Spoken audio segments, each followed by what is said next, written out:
Il a démarré. Eh ben dis donc, il était déjà dans le bain. Hein. Voilà, de retour sur le plateau Amis du Midi avec notre invité privilégié, Marc Grégor. Bonjour. Bonjour Vanessa. Vous allez bien? Oui, ça va très bien par la grâce de Dieu. Bienvenue hein, sur le plateau de Midi Première. Merci beaucoup. Alors, vous êtes photographe professionnel hein, oui. Et avec vous, on parlera du métier de la photographie et tout ce qui gravite autour, mais également faire un retour hein, sur la journée mondiale de la photographie du 19 août dernier. Voilà. Mais d'entrée de jeu, hein, c'est quoi la photographie? Avant, oui, je me permets de te prendre la parole cette fois-ci. Marc Grégor, merci infiniment. Ah oui, ok. Merci infiniment parce qu'on a essayé d'avoir des photographes. La journée, c'était le samedi. Oui. On voulait avoir un photographe pour lundi, normalement. Oui. On a contacté des photographes depuis vendredi. Ah, il fallait que tu fasses un retour quand même. Oui. Ah, il fallait. C'est une bonne façon à moi de lui dire merci. Exactement. Parce que déjà, les photographes se sont plaints.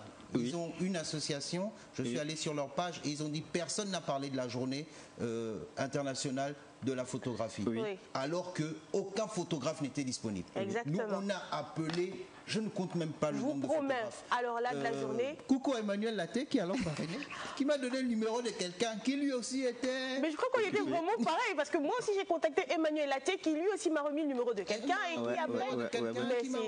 C'était incroyable. Sur le terrain. Mais il faut comprendre que la période déjà, nous sommes en période de vacances avec les élections, donc beaucoup sont sollicités, donc c'est un peu compliqué d'avoir des photographes sur la main. Donc, exactement.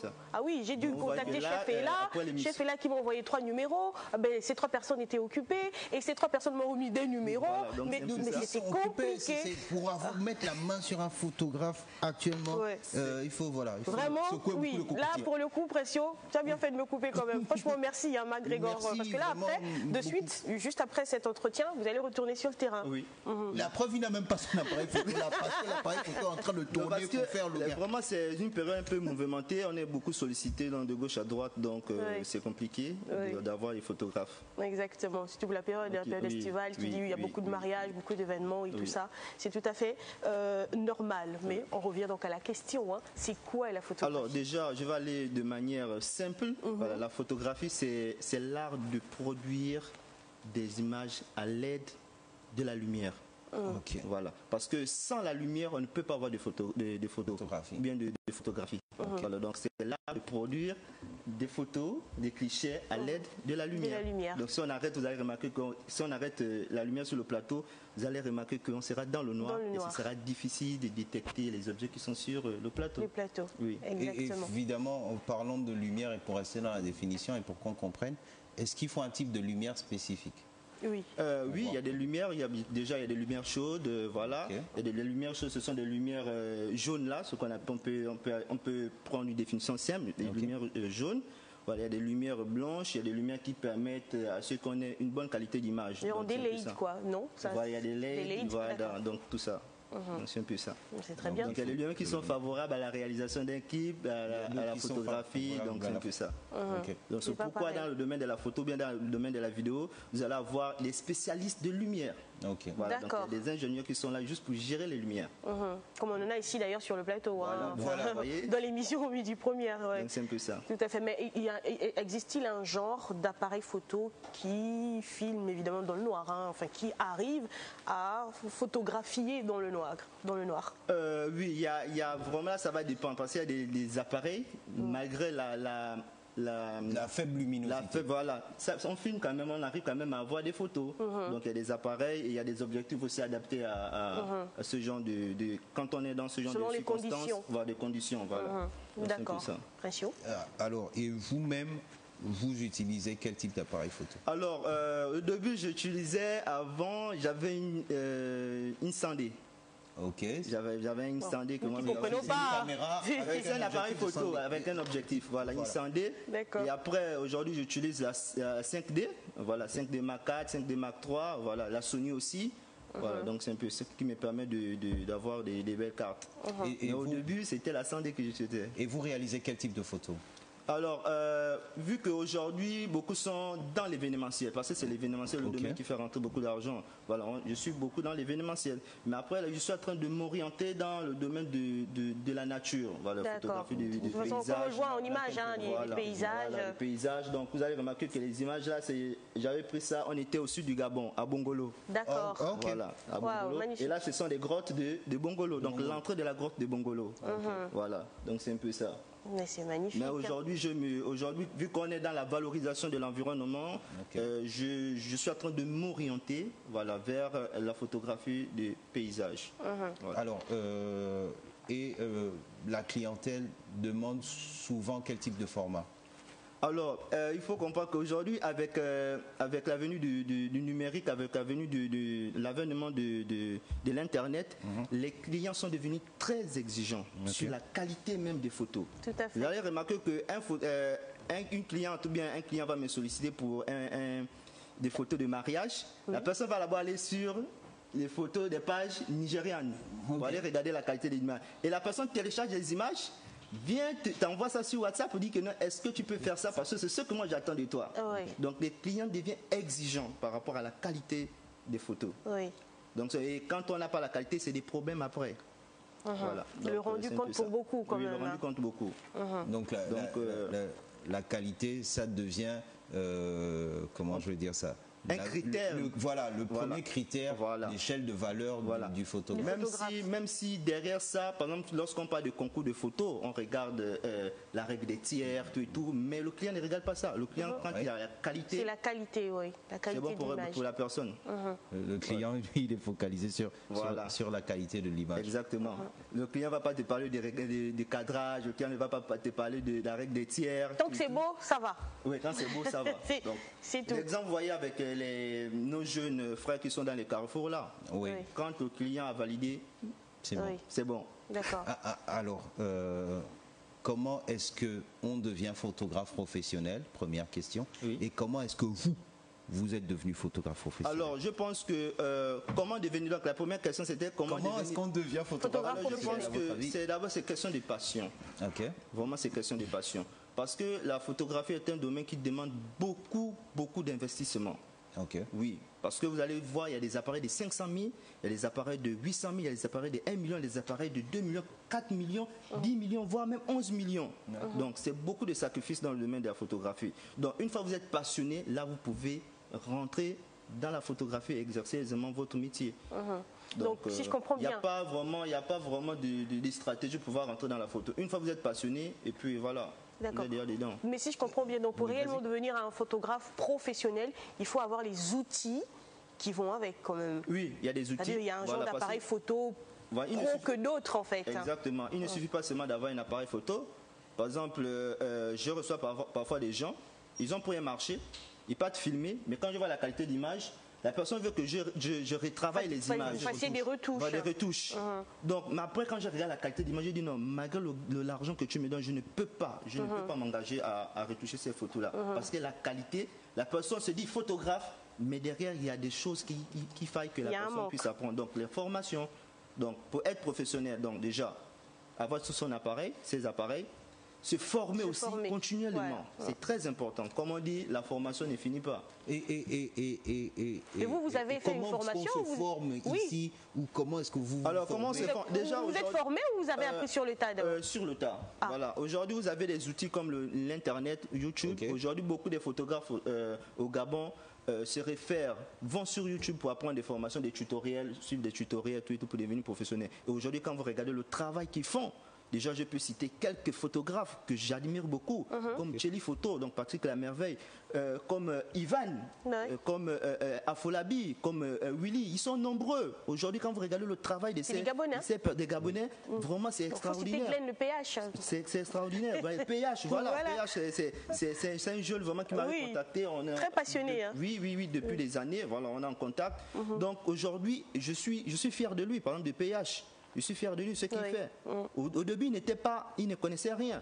Mais avec le temps, je vois son travail, je suis son travail sur le net, sur Facebook. Donc, je suis très content de voir l'évolution vraiment du travail de la photographie au Gabon.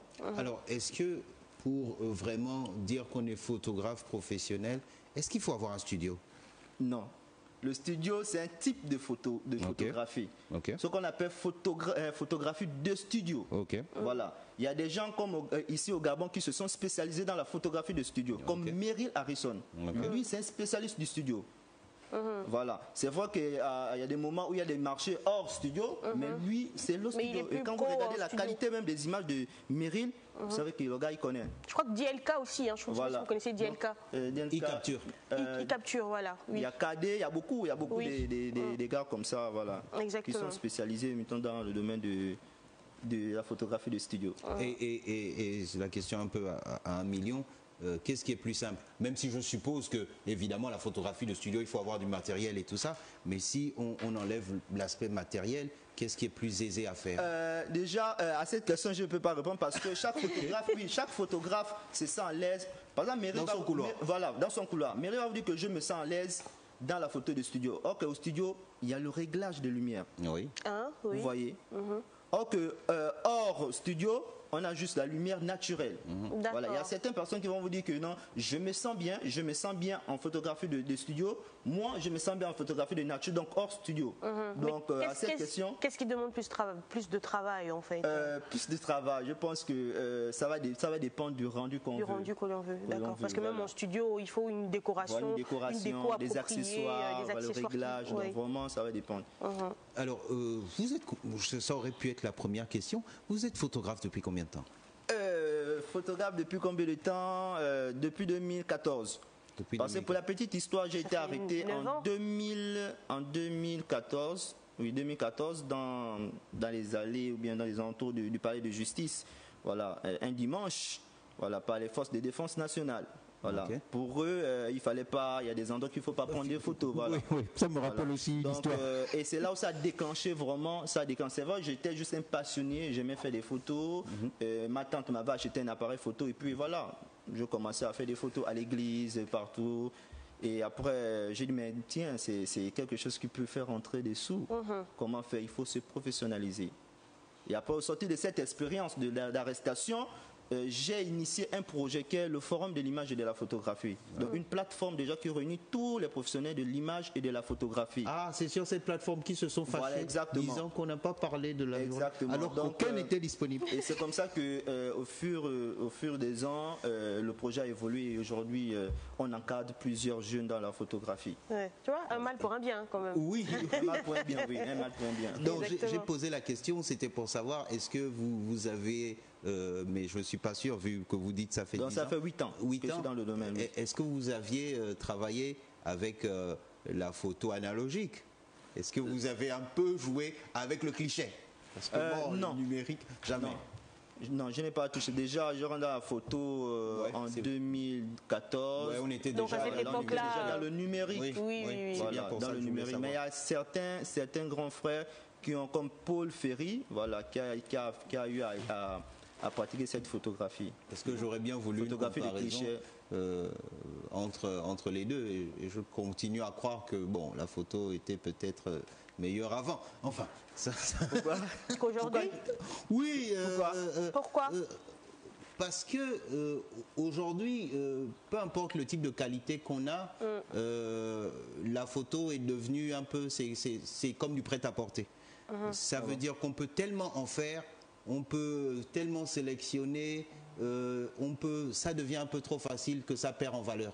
Avant, pour avoir une photo, vraiment, c'était quelque chose. Tellement de mois. Voilà. Oui, il fallait aller dans un labo.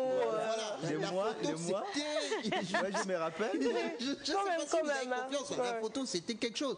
À chaque fois que tu as fait une coiffe spéciale, si tu veux immortaliser cette coiffe-là, il fallait aller faire une photo. Mais il faut comprendre que ça, c'était quand même un peu compliqué parce qu'une fois vous ratez, c'est fini.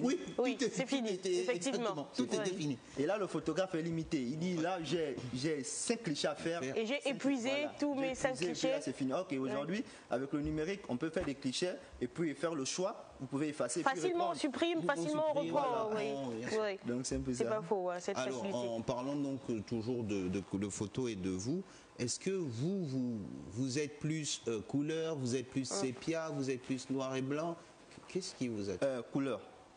Voilà, pourquoi la photo Parce que déjà, je pense que la photographie, au niveau de la couleur, ça permet de faire ressortir les détails de la photo. Or que le noir et blanc cache parfois certaines imperfections. Ok. Voilà. Il y a d'autres photographes, c'est vrai, ils ont leur préférence, leur rayon, et voilà, ils font des choses superbes. Comme le grand frère François Zima. Oui, qu'on a reçu sur ce plateau. Il est beaucoup dans la photographie noir et blanc. Oui, noir et blanc, mais vraiment, c'est des magnifiques. Mais il y a des moments où j'essaie de mettre des photos en noir et blanc.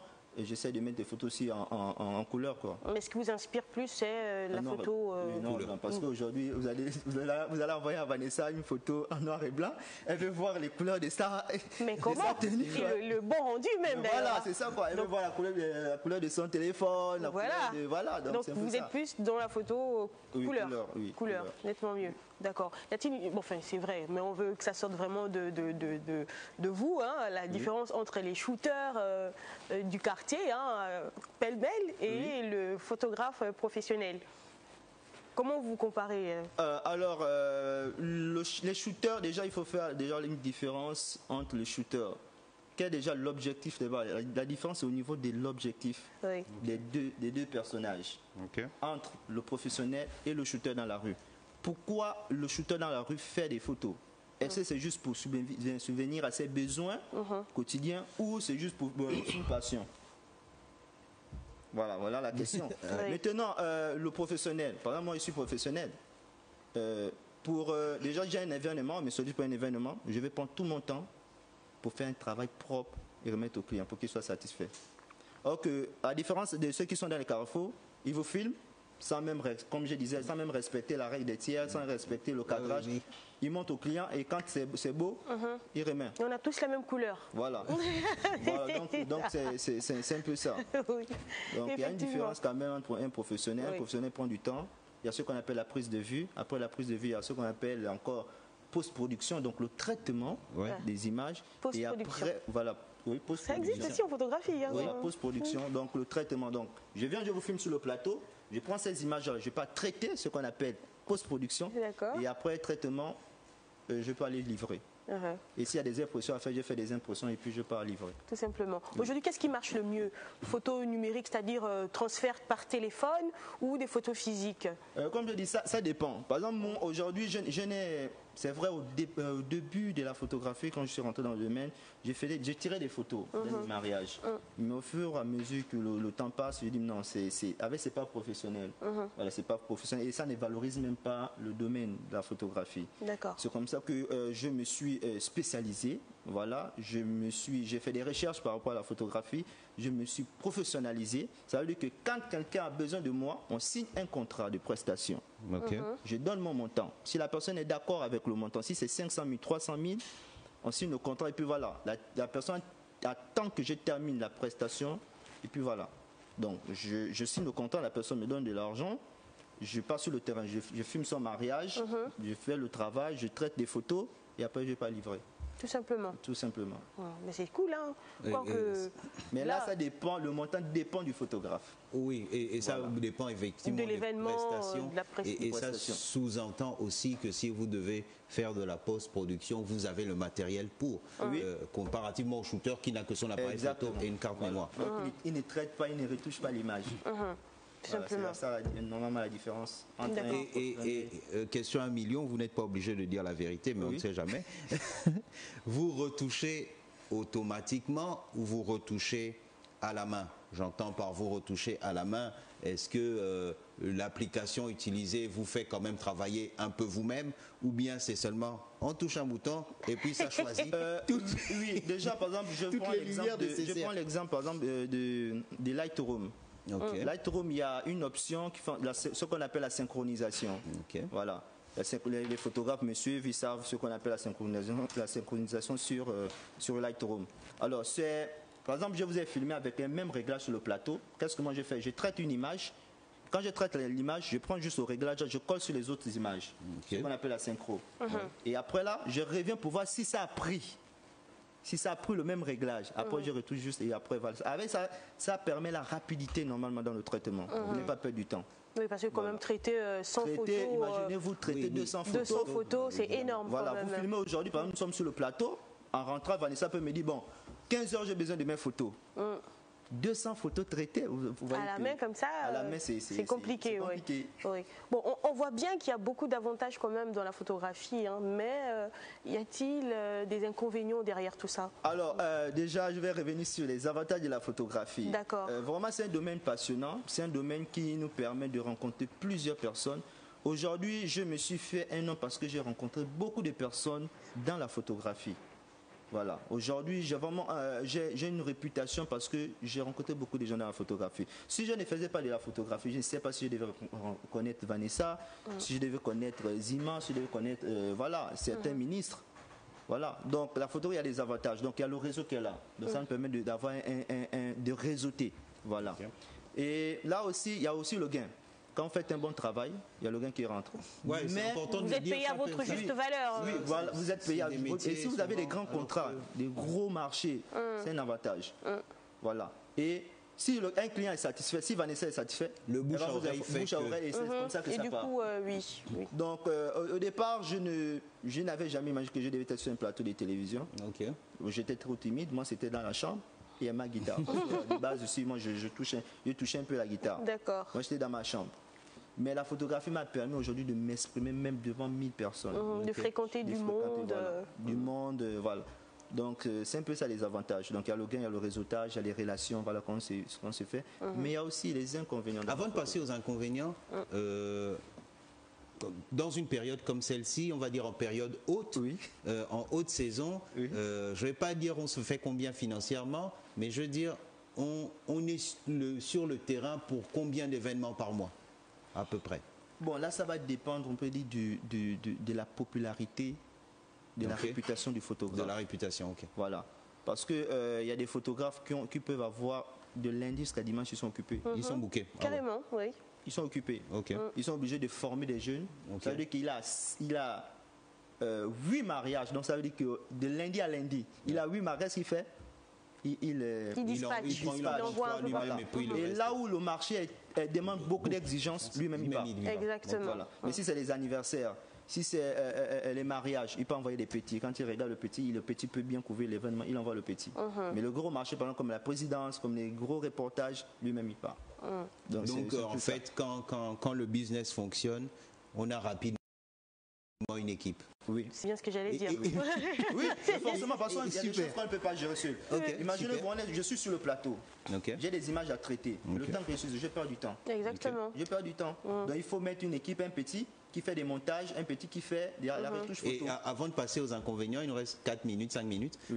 Votre équipe se compose de combien de membres? Ah oui, la saison 2021-2022, on était 7 sur le terrain. Ah, ça fonctionne. Il y a le gars. Et là, pour le coup, on était, hein, donc ça veut dire que ça a augmenté. Hein. Non, il y a d'autres, il y a des jeunes qui ont décidé de partir. D'aller de leur propre zèle. Voilà, de leur propre zèle. Donc, on était 7, par exemple, vous pouvez nous voir 4 sur un mariage, 2 vidéastes, 2 photographes. Très bien. Pourquoi? Parce que filmer un mariage seul, c'est des problèmes. Déjà, pour tomber directement dans les inconvénients. Imaginez-vous, vous couvrez le mariage de Vanessa seul. En rentrant, vous êtes braqué. Vous perdez vos appareils, vous perdez les images de Vanessa. C'est des problèmes. Vanessa vous a payé, par exemple, 600 000, 500 000. Ce qu'elle veut, ce sont ces images. Il faut avoir une couverture. Parce que le mariage, c'est un événement qu'on ne peut pas refaire. On peut fêter les anniversaires de mariage, mais pas le mariage. Vous voyez que c'est des problèmes. Vanessa a le droit même de me porter plainte. Et on peut m'enfermer pour 3 mois, 6 mois. Filmer tous les moments. Et pour filmer tous les moments, vaut mieux être plusieurs. Elle veut ces images. Bien sûr. Vanessa veut ces images. Elle ne veut pas le remboursement. Elle veut ces images. Vous voyez que c'est un inconvénient. Donc c'est pourquoi la stratégie, moi personnellement, je vais sur le terrain avec 2 ou 3 personnes. Si j'ai pas des images, on peut récupérer ça chez l'un de mes collaborateurs, l'un de mes petits. Évidemment, et ça donne des plans différents. Voilà, exactement. Bon. Et automatiquement, quand on termine de faire donc, ce qu'on appelle la prise de vue, on rentre automatiquement, il faut dérocher, ce qu'on appelle classer les images par dossier. Voilà, mariage de Vanessa, aujourd'hui du 24 août, vous classez. Vous mettez ça dans différents supports, disques durs, USB, ordinateur. De toute façon, c'est jusqu'à ce qu'on livre, tout soit livré. Tout le travail, oui. Bon, c'est réfléchi et stratégique quand même. Voilà, il y a beaucoup de stratégie. Il y a beaucoup de frères qui ont beaucoup d'amis, beaucoup de collègues qui sont tombés dans ce genre de situation. Il y a d'autres qui sont en train de gérer même des situations délicates en ce moment. Voilà. Donc c'est un domaine très sensible et il faut être discipliné. Un photographe doit être discipliné. Si il ne s'agit pas, c'est vrai, à chaque fois on fait rentrer de l'argent, à chaque fois on est sollicité, il faut être discipliné, il faut investir. Aujourd'hui, par exemple, moi j'ai un salon de coiffure. Vous pouvez visiter ça dans Akanda. J'ai investi avec l'argent de la photographie. D'accord, mais c'est très bien ça. Vous voyez? Donc, c'est juste, il faut être discipliné. C'est vrai, c'est pas seulement aller dans les restaurants. C'est pas seulement acheter les habits, les baskets. Il n'y a pas que se faire plaisir. Seulement investir, il faut rentabiliser. C'est bien d'investir dans la photographie. Continuez à investir, acheter, parce qu'il y a des nouvelles sorties chaque année des appareils. Voilà, c'est important. Mais aussi, il faut voir, il faut diversifier le business. D'accord, mais c'est super, hein, mais vraiment en quelques secondes. Hein. C'est vrai, il y a d'autres business peut-être que vous allez hors plateau, que vous allez découvrir. Oui, mais voilà, c'est un peu ça. Aujourd'hui, je vis de la photographie. Oui. La photographie m'a permis d'avoir un salon de coiffure. Un salon de coiffure me permet de faire entrer de l'argent, réinvestir. Créer d'autres. Et dans d'autres choses, bien sûr. Ça. On vous découvre entièrement, hein, Marc Grégoire, et ça fait plaisir d'ailleurs, hein, et autant pour nous que les téléspectateurs. Hein. Il nous reste une petite minute à passer ensemble. On va faire, mais vraiment rapidement, en quelques secondes. Hein, y a-t-il eu un événement en rapport avec la journée mondiale de la photographie? Oui, c'est quand même dommage qu'aujourd'hui c'est un métier, une profession qui est en vogue chez nous. Ah oui, elle est très en vogue. Aujourd'hui, aucune structure ne peut dire qu'elle n'a pas besoin d'un photographe. Non. Aucune structure. Les structures ont besoin d'un vidéaste.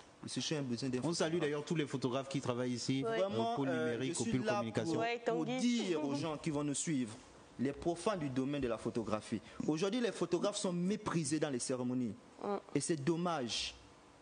Vous appelez un photographe, vous proposez un photographe 50 000 francs, un père de famille. C'est quand même dommage. 50 000 francs, on connaît le coût du loyer chez nous au Gabon. Oui. Un photographe, normalement, doit payer au moins à 500 000 francs. Mais vous allez voir les gens dans les cérémonies dire que à cause juste d'appuyer sur le bouton, je vais te donner 500 000 francs. Souvent en train de discuter, une photo à 1000 francs, pourquoi et tout, je te donne 500. Moi je dis, le photographe, bien la photographie est témoin de l'existence de l'homme. Exactement. C'est comme ça que moi je vois. La photographie est témoin de l'existence de l'homme. Qu'est-ce qui prouvera que j'étais sur le plateau avec Vanessa? C'est la photo. C'est la photo. Tout à fait. Si on fait un selfie, mes enfants vont dire que oui, papa était avec une animatrice de Gabon Première, Vanessa. La photographie témoigne.